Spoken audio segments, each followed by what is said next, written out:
among my supporters and the UDA party members, while it could also be wrongfully construed as an admission of guilt. In this regard, ladies and gentlemen, I wish to state as follows. 1, that as highlighted above, my alleged removal as UDA Secretary General was outright unlawful, unfair, and a sheer blatant contravention of the party constitution and laid down processes. Sadly, this coup was plotted and executed by senior party officials who are otherwise expected to protect and uphold the same constitution. Neither were any charges preferred against me in public or private to warrant and justify my removal, nor was I given an opportunity to defend myself as required by law and the rules of natural justice.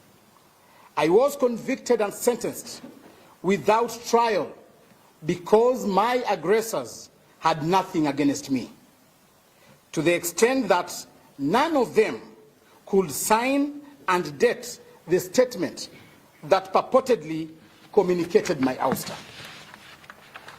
That this coup was plotted and orchestrated by 2 senior party officials alongside others within the party secretariat. These senior officials are Mrs. Cecil Mbarire and Mr. Kimani Ichung'wah, MP for Kikuyu constituency. That my ouster by the above officials had nothing to do with incompetence or my inability to run the UDA party, but was a well-choreographed script intended to climax with the impeachment of the Deputy President, Rigathi Gachagua. My close and inevitable working relationship with the Deputy President, who is also the UDA Deputy Party Leader, act them. And when their concerted effort, lobbying and coercion to set me against my Deputy Party Leader failed, I was effectively profiled and labeled as an obstacle towards their evil plots and conspiracy to have His Excellency Rigathi Gachagua impeached. It is not a coincidence, therefore, that one of the coup plotters' accomplices, Mr. Hassan Omar, was unlawfully proposed as my immediate replacement. Let it be known that the planned impeachment of the Deputy President had nothing to do with President William Ruto, the broad-based government, or any other narrative the coup plotters have advanced. The impeachment had everything to do with egocentric 2027-2032 politics from the Mount Kenya region and was instigated and propelled by Mrs. Cecil Mbarire and Mr. Kimani Ichung'wah. These two want our Deputy President out so that they can strategically position themselves within the emerging political realignments.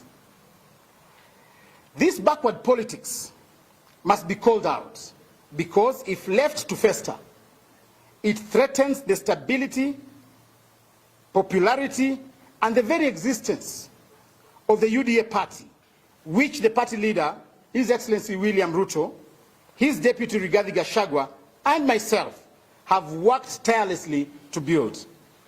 That this, I want you to hear, that this is just one of the 18 evidence-backed accusations I have against Mrs. Cecil Mbarire and Mr. Kimani Ichung'wah. The two are aware of this, are afraid, and it is the reason they had to hurriedly, illegally, and unceremoniously purport to have me removed from office.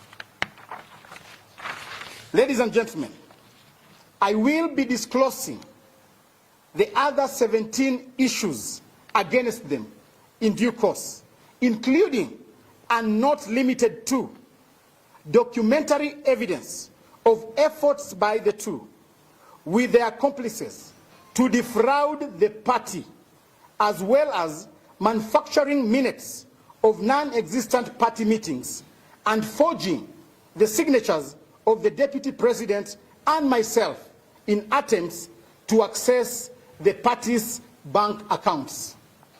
My next disclosure will also reveal attempts by the two coup plotters and their accomplices to intentionally and consistently run down and kill the UDA party through stalling of key party activities meant to popularize and expand UDA. In light of the above,